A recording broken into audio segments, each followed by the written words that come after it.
Hello, everybody, and welcome back to the Daily Thread. It's a new week. We have some new stories your way. Unfortunately, more terror strikes Israel. Rav Chaim Kanievksy's pants hit the sale market, and some interesting findings from Wuhan regarding COVID. You're listening to the Daily Thread. Okay. Pretty good. That's pretty good, yeah. Nachi. Pretty Thank good. you. You memorized all my stories I just told you about 30 seconds ago. All right, good. I have good listening comprehension. How are you this morning? Good comprehension. Baruch Hashem, good, very good. Very nice Shabbos. It happens to be a beautiful day today here in Cedarhurst. I think we're expecting snow tonight in New York for the first time. Yeah, And you would 3 to 5 inches, something like that. You would think, you know what? It didn't have to snow the whole winter so far. Tomorrow's March 1st, by the way. And you would think that there's going to be a blizzard the way they're talking about it. So you see that everything is relative. You see? Wait. Tomorrow is March 1st? Yes, tomorrow's March 1st. There's only 28 days in March, in February. I know, but today's the 27th. All right, so then Wednesday is March 1st. But you can't throw me off like that. I know that there's 28 days in February, and then you make me question myself and start thinking that there's 27 days in February. No, so I know today's the 27th. Today's your brother Dovi's birthday, so we wish him a happy birthday. Good to know. Okay, in case you haven't yet. So Dov Mayer's birthday is today, and he's using his headphones. I'm using his headphone because you don't have a pair of headphones here. You took them with you wherever you went, and I'm sure I have headphones someplace. But today's his birthday, and he's one of two of your brothers. They get mistaken for you all the time because he's a redhead. He's the oldest redhead, and then comes Nissen over here sitting to my right, and they get mistaken for you all the time. So you only get a third of the comments that you should be getting from people usually because that's okay. Because Dovi and Nissen get the rest of them. That works perfectly fine for me. So just like keeps the attention away from you, pretty much. Yeah. So what do you have in your stories? Let's talk about.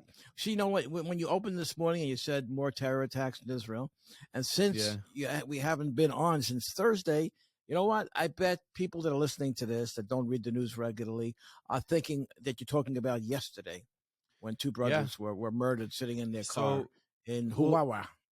We'll start there. How yesterday, the Levaya of Hillel and Yigal. This morning, it was this morning, the Levaya, I believe.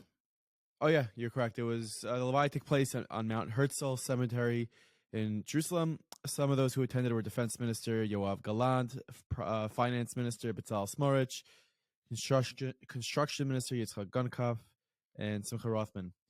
It's a sad thing that happened.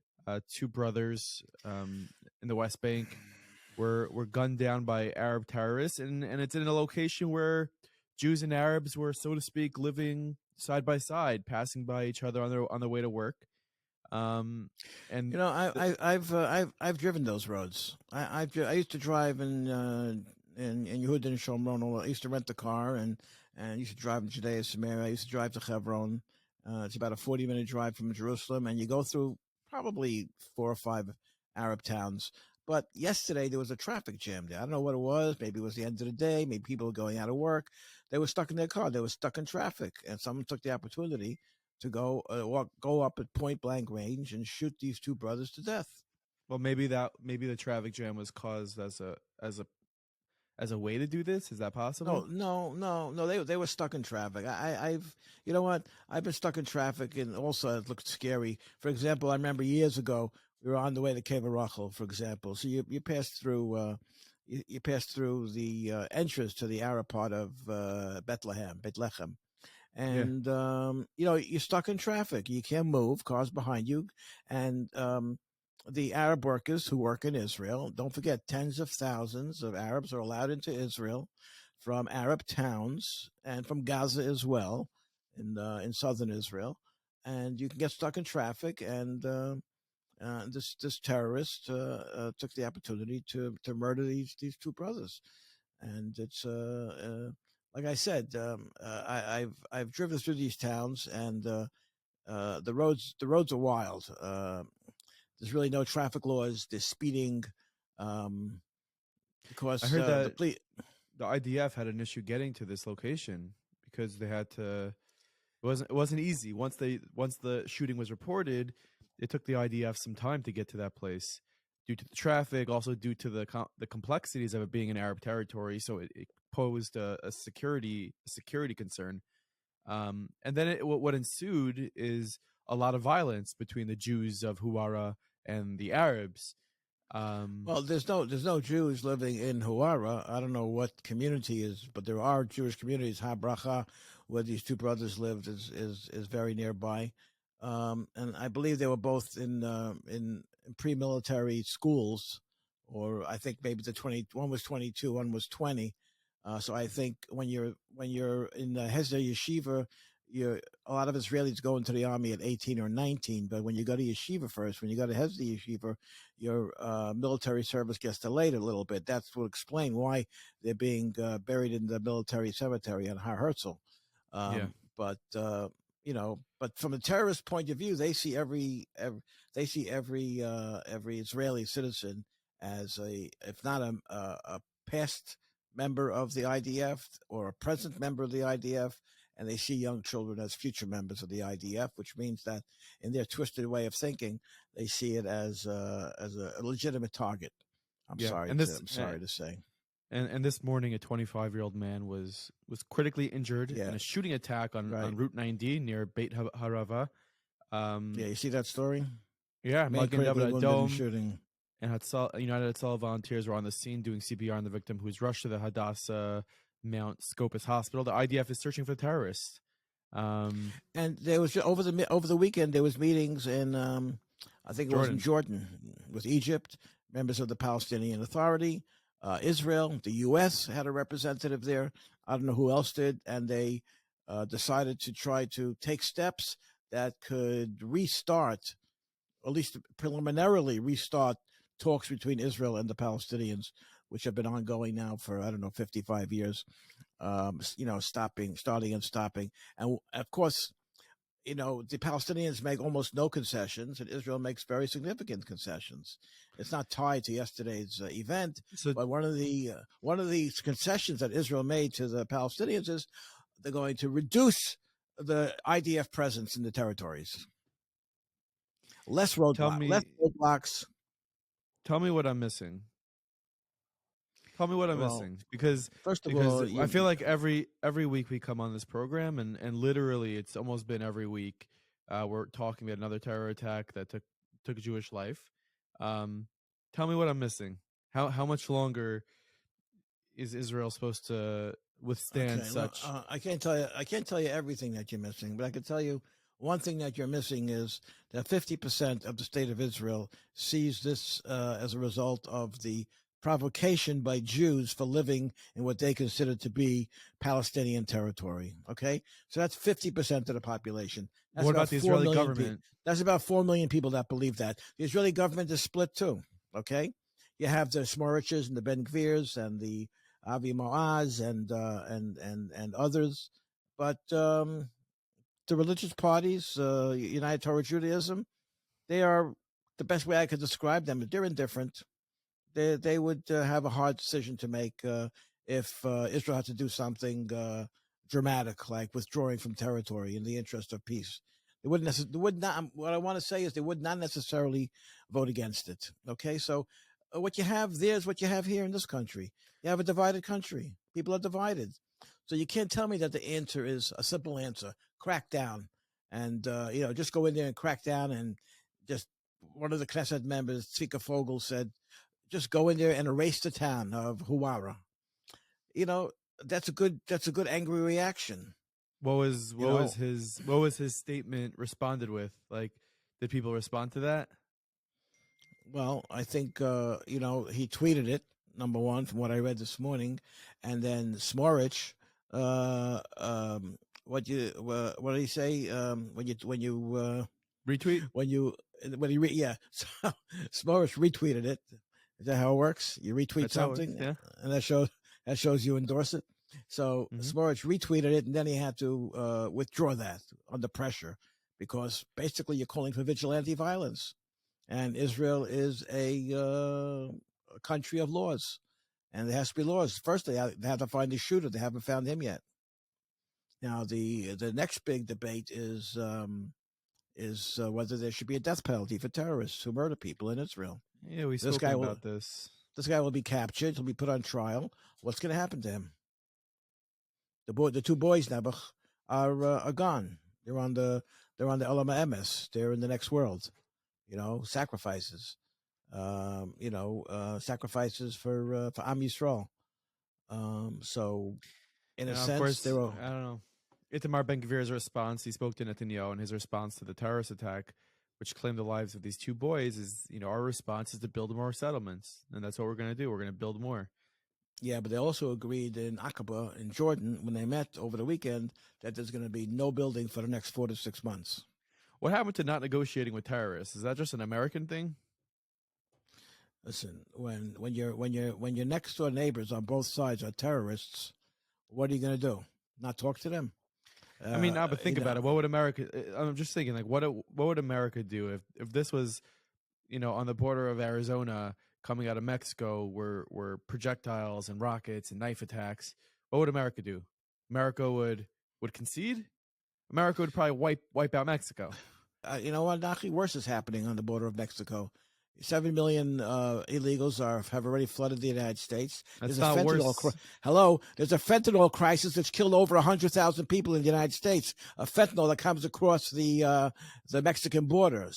Is this year in Israel considered more a year of more bloodshed than general? Has terror taken? Well, the last couple of weeks, 13 people have died. The last 2 weeks. Seems a little bit above. It seems a little bit active. Like that's not the norm. Well, I don't know. I don't know what the past statistics were. It's certainly not like it was 20 years ago, but it certainly is way too much. There's no number that can be rationalized as being acceptable or legitimate. I'm sure you agree to that. I do. And I honestly, I am out of things to say when it comes to this. It's just like this is happening so often. This is happening. So often. Instead of moving sideways on this issue, the fact of the matter is, you have a right wing, you have a majority of the right wing in the government. You need the government to crack down. If the government moves into the Arab towns as they once threatened to do, as they once did, actually. They once did in the 1990s. They move in and they take over the Arab towns and they run them with military governments. So why aren't they? Why aren't they? Why aren't they? I don't know. Because I think because of the division in the government. Because this is happening. I think one of the reasons this is happening so much now is also it's a new government and they're being tested. They want the Palestinian strategies, they don't value Jewish life. So to them, murder doesn't mean that much. Like the Hamas always says, we love death the way you love life. That's their mantra. But they want to cause a division between Israel and the United States. That's what they really want to accomplish here. Because they think if they create a divide between the U.S. and Israel, that U.S. will come over as a result, more over to the Palestinian side, right? Okay, and be sent more money, which is what they really want. Mirza Shem, we should know no more. We say this almost every week. We should know no more. Hear of no more attacks in Eretz Yisrael. I mean, well, we have to daven for peace. We have to daven for peace. We have to daven for peace, and for the families, they should be comforted in the lost. They should have the strength to go on. Like the father of the boys who died yesterday said, we thought we were going to take them to their chuppahs instead of we're taking them to their funerals. Yeah. Unbelievable. This is a very interesting story that we're on to next. I honestly, I've heard about it. I didn't actually look into it much, but an auction house that planned to offer a pair of torn pants that belonged to Rav Chaim Kanievksy has taken the item off of its website. The pants once belonged to Rav Chaim, an Israeli Haredi leader who passed away last year at the age of 94. And the pants are going to go on for auction March 1st at the Prime Judaica Auction House with a starting bid of $3,200. However, the New York Post Well, reported on Saturday the item yeah, was removed 10 minutes after yeah, it requested information about the lot on yeah, Friday. yeah, yeah. The Judaica House did not provide information about why it took down the auction. Um, what? So would you buy Reb Chaim's pants if the price was right? I mean, How do they know this is? How do they know how this they know is? how they know it's your size? No, 1 second. How do they know this is actually Rev Chaim's pants? Like, how do they know this is not? I don't know about that. It's So authenticated. Like, I'm sure an auction house has to authenticate. They got it from a family member. who That's what said I the read in the family? Post yesterday. The family is auctioning off the Yeah, pants. there's even no, they're giving it to the auction house. The family, a member of the family, they spoke to one of the nephews. It says at the end of the story what his name is. It's not Kanievksy. It's from the other side of the family. He said the pants retail for $21 in the stores. I think you see this a lot of times where you see this. You saw this in Lubavitch with Dita Natzach with the farm, where a family member tries to sort of cash in somehow off of the yichus of the family, and maybe that's what's going on here, where one of the cousins or something got their hands on a pair of pants and is trying to make a quick dollar off of it. I think I it's think I think Sfarim, even though it involved greed and potentially theft, and the court decided against a member of the family that wanted to repetitiously sell the Sfarim. Still, Sfarim has a certain value. Don't forget, in a safer, you could, of course, it has sentimental value for a there's family. knowledge it's there's content. Pants is it's Pants pants. is a piece of cloth. I mean, it's really exploiting a situation. It And you is. know what? It's one thing. It's crazy to try to sell it. It's even Yeah. crazier to buy it. I don't think anybody would buy it. What's the I think starting you're. bid? $3,200. I disagree. I think people would buy it in a second. You kidding me? You really think I think so? in a second. In a Could you second, I picture think people would buy anybody? it. Could you picture anybody in your head that you think that would buy it? Now you want me to start naming names? I don't think. I don't think there's anybody that will buy it. Okay, you don't want to discuss it. I don't want to. I don't want to belabor the point. I just think that it's silly and it makes us What do look you bad to the outside world. What do you think about vigilantism in the Jewish world when it comes to what's going on in Israel? People acting as vigilantes, taking matters into their own hands, and what do you think about that? Because that seems to be what's sort of happening. Listen, whether it's in Israel or it's in the United States and Jewish communities here, it's one of the underpinnings of society that makes society function in a civilized way is law and order. You have to have law and order, otherwise people can't exist. You can't have the Wild West on the streets of any country that's civilized, that's at least a democracy, that has some semblance of normalcy. You can't have it. I mean, people are going to react in a way that is going to look like vigilantism, but people are going to react to vigilantism as a reflex reaction. But in terms of a pre-planned, well thought out process, I don't believe that's the way to go, and I don't think that's part of your frustration and other people's frustration with the situation in Israel. With 2 days in a row, people are shot and in some cases killed, and in another case seriously wounded because I mean, how's it going to reverse what took place? You got to get the terrorists. You have to get the terrorists off the street or eliminate them. If the IDF raids a town and finds a terrorist and he fights back, then they have to kill him, and that takes care of the problem. But I Yeah, don't think civilians should, as a matter of fact, and of daily routine, be walking around fighting or shooting people. I agree. So, being that this is our first show since Shabbos, the day of hate that was supposed to take place, um, I Didn't don't take know, place. didn't really happen, Did, which was great. did you? Which was great. Yeah. In fact, on Motzei Shabbos in Times Square, 4,000 seating kids, Chabad event took place in Times Square where they had a few thousand people dancing and celebrating Jewish pride. They had a picture of the Rebbe up on the Jumbotron, Am Yisrael Chai.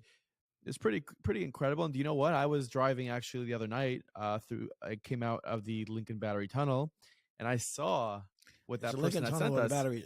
It's the Lincoln Tunnel or the Battery Tunnel. You can't be in both at the same time. It's not the Lincoln Battery Tunnel. No, there's two different tunnels. Maybe I went. Lincoln Tunnel goes between Manhattan and New Jersey, and the Battery Tunnel between Brooklyn and Manhattan.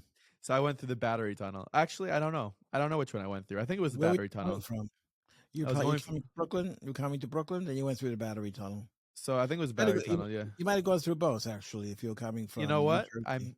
I may have gone through both, and Was your car driving itself at the time, or were you driving? I was driving. I was driving. All right.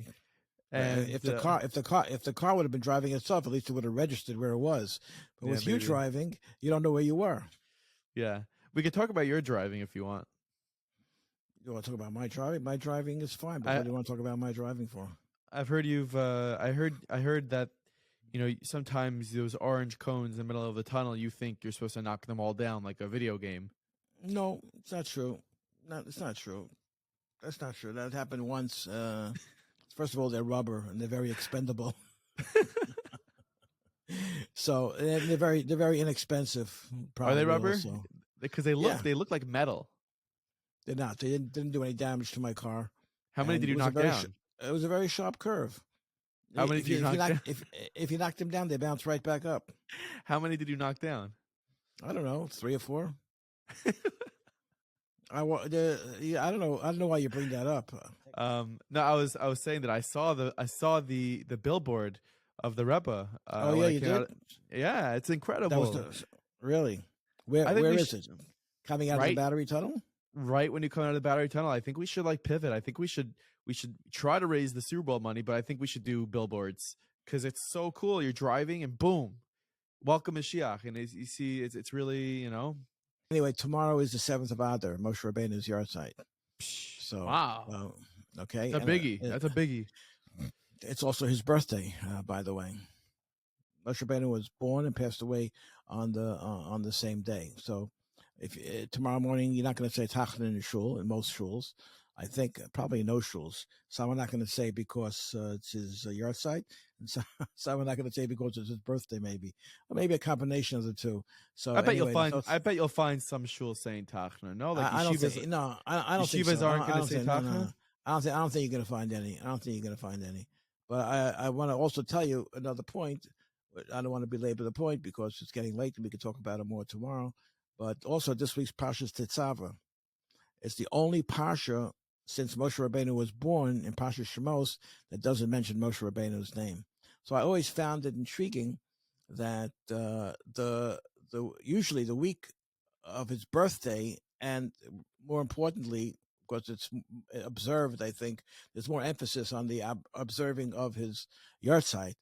But on the week of his yahrzeit, when he passed away at the age of 120, in that week's Parsha, and that's the case this week, Parsha's Tetzaveh, Moshe Rabbeinu's name doesn't appear. Because, why? Because when Hashem wanted to wipe out Am Yisrael after the Chet HaEgel, Moshe Rabbeinu said, you know what? If you want to do that, erase me from this book. I don't want any part of it. Because Moshe Rabbeinu was created and his mission was to serve Klal Yisrael. And he had a taina to the Eibishter. He communicated with Hashem on a intellectual level. He was able to reason with him, sort of like how you and I talk every single day, although I do most of the reasoning most of the time. But is that so? I just wanted to see if you were awake. But the thing is that I always found it intriguing, like I said, that the week of his yahrzeit, he doesn't appear in the Parsha because, like I said, he was... his number one priority was to serve Klal Yisrael. And even though it was a small minority of Jews that did the golden calf, that did the Chet HaEgel, still Moshe Rabbeinu felt that his job, his mission, he was created for to serve the entire Am Yisrael. And if Hashem wants to, the suggestion was that they sinned. Yeah. They created, they tried to create another God. and therefore I want to wipe them out. I want to start a new nation with you. And Moshe Rabbeinu had the temerity and the courage to say, "No, thank you. If that's the case, I'm out of here." Can you imagine that? I can't, honestly. I can't imagine it. Can you? Well, you have to be able to have an appreciation for who Moshe Rabbeinu was, and he was a man. He was a man that he lived in Paro's house for the first 20 years of his life. Got married, he got divorced. He had, he had trouble with his kids, with his two boys. You think his kids would get into our yeshivas nowadays? Today, he wouldn't have a chance. He wouldn't have a chance. That's why he was born. That's why he was born 3,500 years ago, because he couldn't. He wouldn't be able to cut the mustard. He wouldn't be able. Is that an expression? Cut the mustard? I don't know. Look it up. Look it up on your phone. Cut the mustard. Listen. Is it cut the mustard? Can you look up cut the mustard? Is that a thing? We're gonna look at it in a second. Gotta be quick. Cut the mustard. Cut the mustard. Come up to expectations. What does it say? Reach the required standard. I can't hear you. Why not? Is this mic on? Here's Mike's on, yeah. Say it again. What does it say? Cut the mustard? Cut the mustard. Come up to expectations. Reach the required standard. Exactly. I didn't cut the mustard as a hockey player. It's a hockey? As a hockey player. As a hockey player? I didn't. That's the sentence I gave. Okay, anyway, it's a phrase. I don't know where you get these phrases from, but okay. Hopefully this episode cut the mustard for you today. Covered a few topics, and God willing, we'll be back tomorrow for another day on the Daily Thread. Make sure if you have any feedback to email us at thedailythread@meaningful.org, or you can message us on WhatsApp. The WhatsApp link is in the description of the show notes of this episode. Have an amazing day.